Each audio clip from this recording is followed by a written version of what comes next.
Paloma Valencia, senadora del partido de oposición Centro Democrático. Pues lo primero es que hay que recordar que el presidente Petro ha llamado ya a varias marchas, que han sido muy pequeñas, entre otras, abusivamente, en mi opinión, utilizó las marchas del 1 de mayo, que son el Día Internacional del Trabajo, donde miles de colombianos normalmente salen, y las marchas fueron muy escasas, muy poco significativas, entre otras cosas.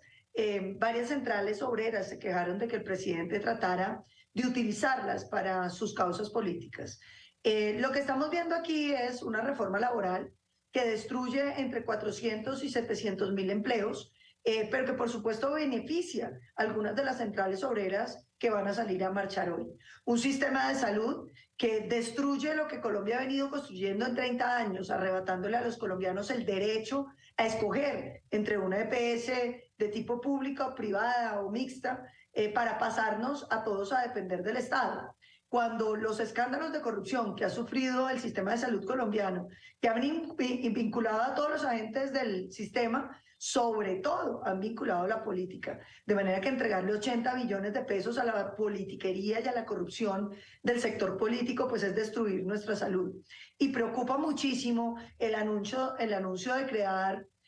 un INVIMA, esto es una central para evaluar la calidad y los procedimientos que se necesitan para hacer medicamentos con Cuba, porque es que Colombia no puede olvidar lo que pasó en Venezuela, donde pusieron esos visitadores médicos cubanos y visitadores que hacían era proselitismo político, y terminamos con una cosa que fue sumamente grave, que fue que compraron todos los medicamentos de pésima calidad, sin estándares internacionales de Cuba, quebrando toda la industria nacional. Entonces aquí las reformas pues no le gustan a la gente, porque es que los colombianos han ido descubriendo las cosas que nosotros teníamos y que funcionan. Lo que le pasa a este gobierno es que, como decía que en Colombia no había nada, es un gobierno soberbio, y todo lo que han propuesto es como de Cristóbal Colón, como si antes de él no hubiera nada. En Estados Unidos le dicen a eso el complejo de Adán. Esas reformas del gobierno Petro destruyen todo lo que hay para empezar de cero. ¿Piensa que el país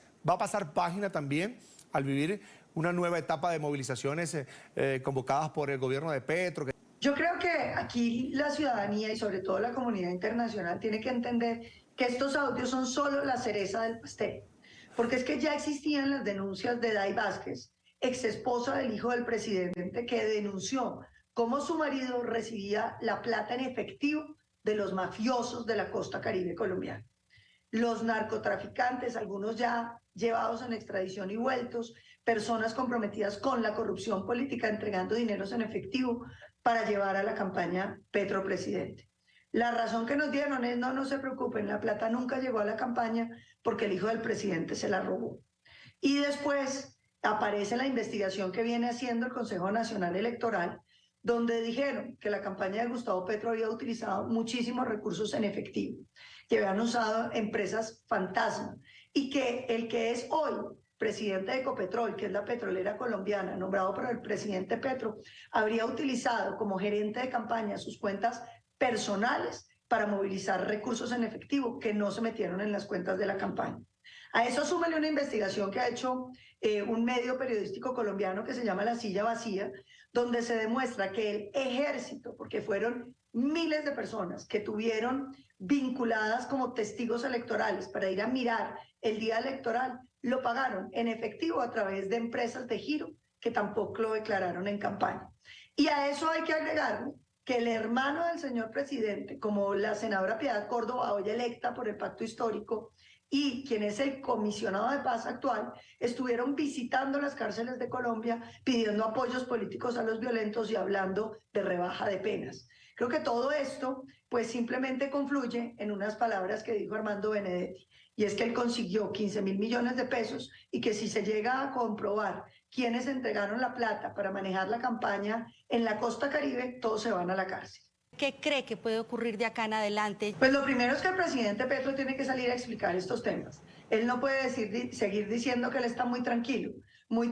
mientras se conoce la corrupción de su gobierno, muy tranquilo mientras los colombianos sufren y el país entra en una época de incertidumbre. Creo que el presidente Petro tiene que dejar el cinismo y tiene que salir a explicar. Primero, qué es lo que está pasando con su hijo, qué es lo que está pasando con su campaña, cómo es que un tipo que utiliza y que viola la ley en la campaña como gerente puede terminar de presidente de la empresa más importante de los colombianos, que es la petrolera Ecopetrol, y me parece que el presidente no puede seguir guardando silencio. A uno le desilusiona porque creo que en general, si se trata de vías judiciales, aquí no termina de pasar nada. Colombia ya tuvo un presidente financiado por el narcotráfico, que no fue tan lejos, porque ese presidente no sacó leyes para beneficiar a los narcotraficantes, ni para darles impunidad, ni para borrarles el pasado judicial, cosa que se ha hecho este gobierno. Este presidente no tuvo reuniones en las cárceles para ofrecer beneficios a todos los detenidos y a todos los corruptos. Y hay que recordar también que aquí los recursos de Odebrecht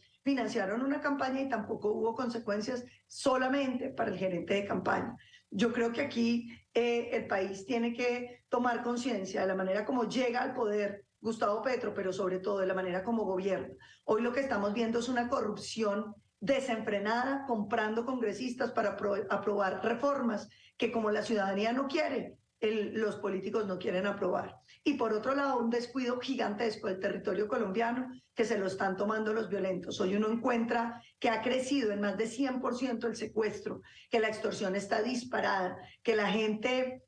no se siente segura, que las masacres y el desplazamiento son fenómenos que vienen creciendo y preocupando la situación de seguridad de los colombianos. Yo creo que este gobierno empieza ya a construir su legado, un legado de corrupción y violencia.